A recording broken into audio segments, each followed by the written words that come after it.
তালা বাড়ি, সেই বাড়িতে জন্ম নিয়েছে। টাকা পয়সা ধন দৌলতের কিছুর অভাব নেই বধূ। একদিন একজন ভিখারি ভিক্ষার ঝুলি কাঁধে নিয়ে তার দুয়ারে এসে দাঁড়িয়ে বলছে, বাবু আমাকে এক মুষ্টি ভিক্ষা দেবে।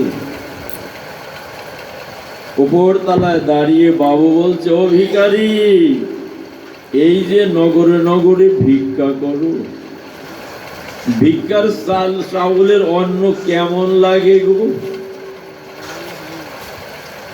ভিখারি দুটি নয়নের জল ছেড়ে দিয়ে বলছে, বাবু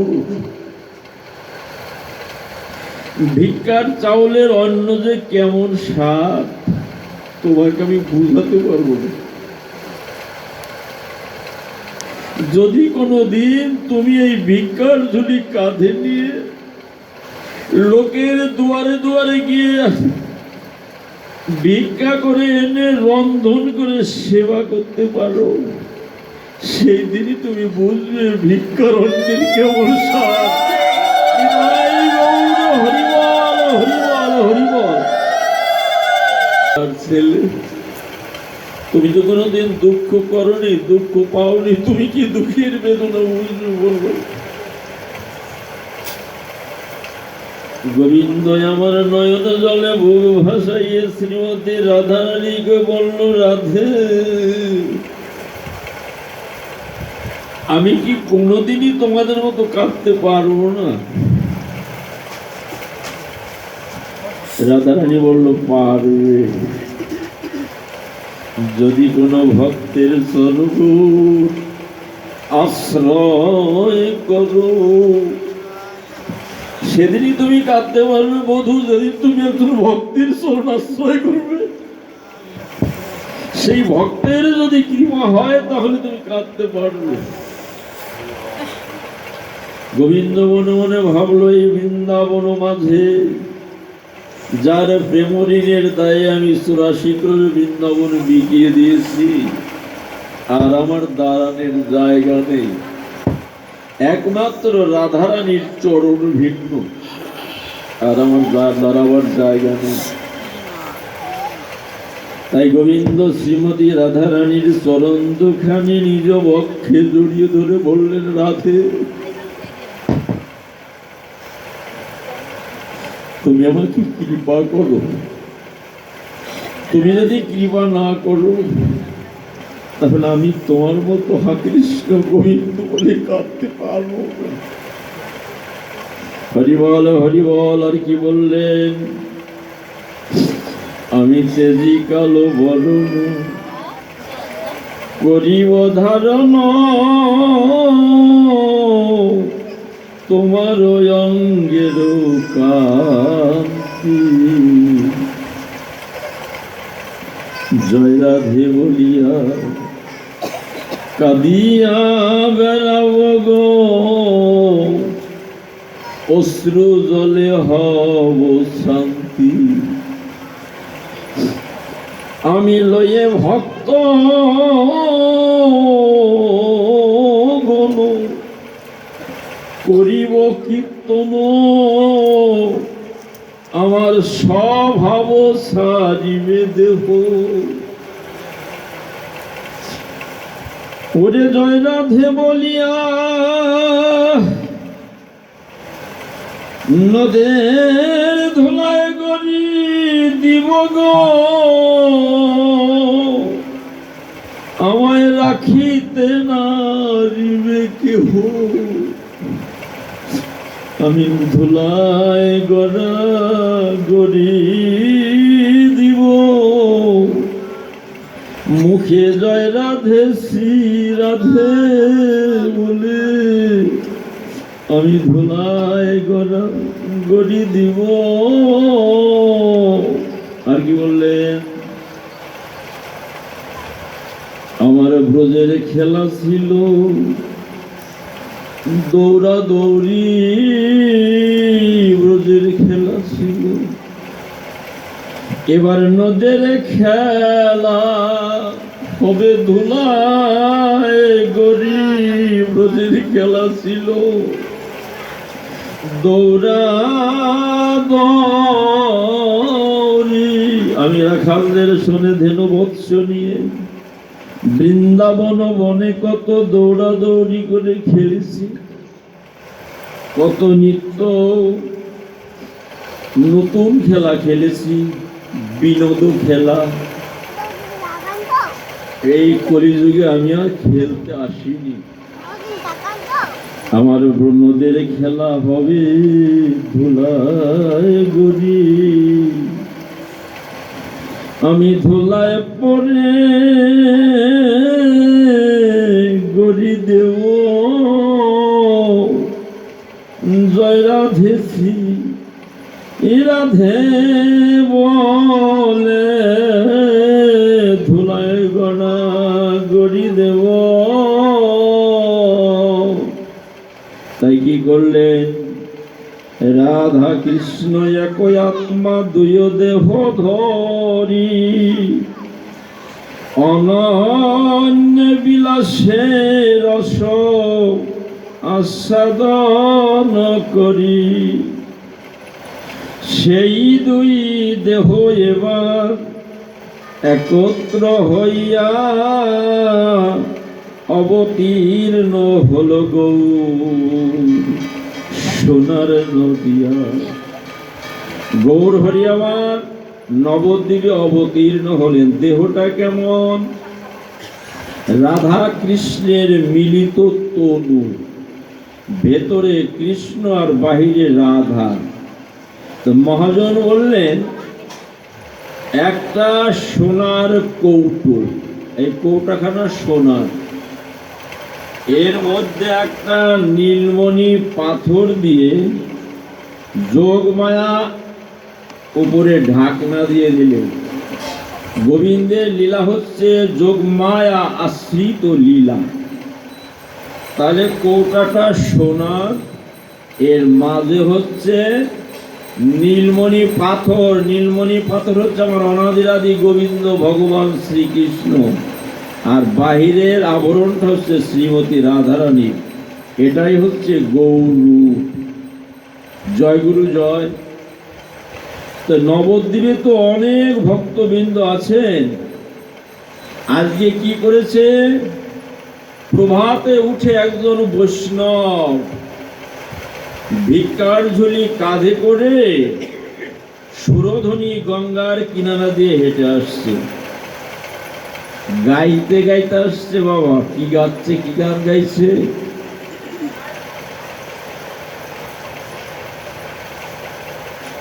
তুমি যে দেশেতে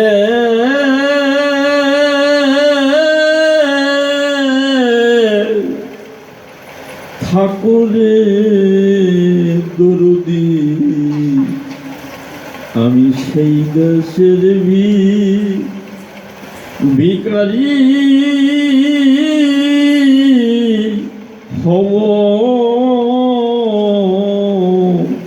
ও হারে মুখে জয় রাধে শ্রী রাধে রাধে বলে সদা নয়ন জলে বুক ভাসাবো। তুমি যে দেশেতে ঠাকুরে দরদি, আমি সেই দেশের ভিখারি হব। নয়ন জলে বুক ভাসাইয়া ভক্ত সুরধ্বনি গঙ্গার তীর দিয়ে হেঁটে হেঁটে আসার বদনে গান ভরে কান্ধে লব ভিক্ষার ঝুলি, মাথায় বাঁধব কৃষ্ণ নামে নাম বলি। তোমার দেশের বলি লোকের দ্বারে দ্বারে ভিক্ষা মেগে মেগে খাও। আমি সেই দেশের ভিখারি হব, বলে বুক ভাসাইয়া ভক্ত আমার সুরধ্বনি গঙ্গার তীর দিয়ে হেঁটে হেঁটে আসছে। গঙ্গার পাশে একজন দর্জি ছিল। পৃথিবীতে ওর মতো কাঙ্গালার ছিল না। সেরা বস্ত্র পরিধান, অঙ্গে একখান সেরা বস্ত্র, গায়ে ভাঙা ঘর। ওই আঙ্গিনার সামনে সে ডাকলো, ওই সাধু বাবা, এ ভাঙা ঘরের মালিক কে গো, বাড়ি আছো? হরি বল হরি বল। প্রথম একবারে ডেকেছে, আবার দ্বিতীয়বারে ডাকলো, তৃতীয়বারে ওই দর্জি ঘর থেকে বাহির হয়ে এসে সাধুর চরণে পড়ে গেল। সাধু বলছ, বাবা এই ভাঙ্গা ঘরের মালিক তুমি? দর্জি বলছে, সাধু বাবা শুধু আমার এই ঘরখান ভাঙেনি জানো, মায়ামোহের আঘাত লেগে আমার এই দেহ ঘরখানা ভেঙে গেছে।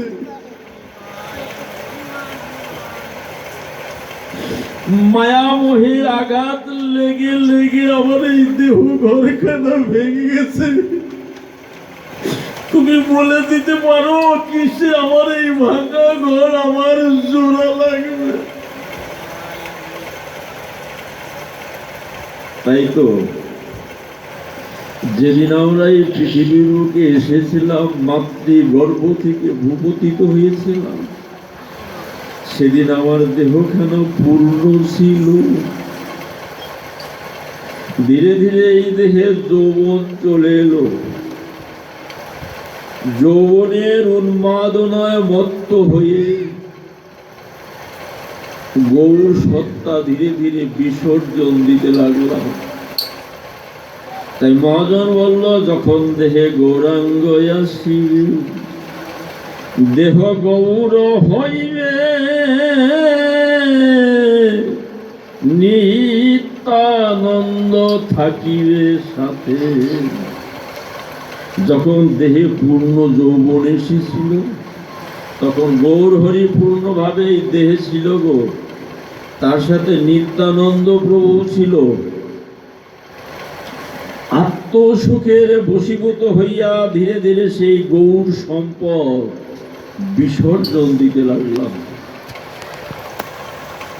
বিসর্জন দিয়ে দিয়ে আজ সেই সুন্দর ঘরখানা ভেঙে টুকরো টুকরো হয়ে গেছে। আর সেই শক্তি নেই, সামর্থ্য নেই, বার্ধক্যে পদার্পণ করেছে। কেন? ভাগবত বললেন, যেজন যাবার বেলা দেয় আনন্দ, তারে ধরে রাখলে পেতি কত সুখ। একবার রাখ না ধরে উঠবে ভরে, আনন্দে তোর সারা বুক। যে সত্তা যাবার সময় মানবকে আনন্দ দিয়ে যায়, সেই সত্তা, গৌর সত্তা যদি আমরা রক্ষা করতে পারতাম, তাহলে কি হতো? যেজন যাবার বেলা দেয় আনন্দ, তারে ধরে রাখলে পেতি কত সুখ। রাখ না ধরে উঠবে ভরে, আনন্দে তোর সারা বুক। তোর দেহ হবে কাঁচা সোনা, কাম কামনা আর রবে না। আরো বেঁধে দেখতে পাবি সেই রাধা গোবিন্দের যুগল। নিতাই গৌর হরিবল, হরিবল হরিবল হরিবল।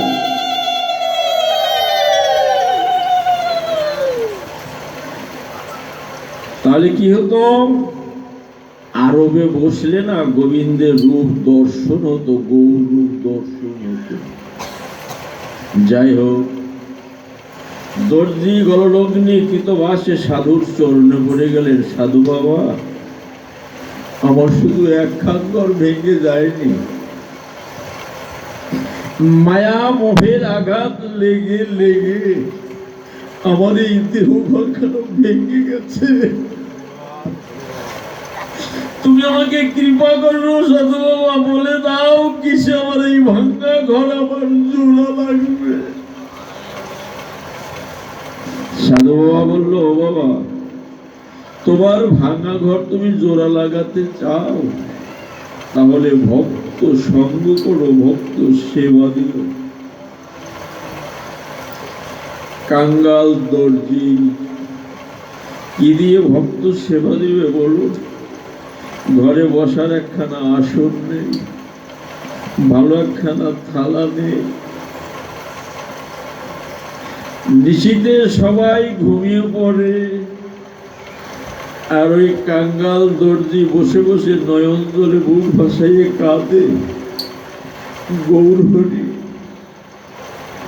তুমি না পতিত পাবন, গৌর হরি, তুমি না করুণার অবতার, তুমি কি পারো না?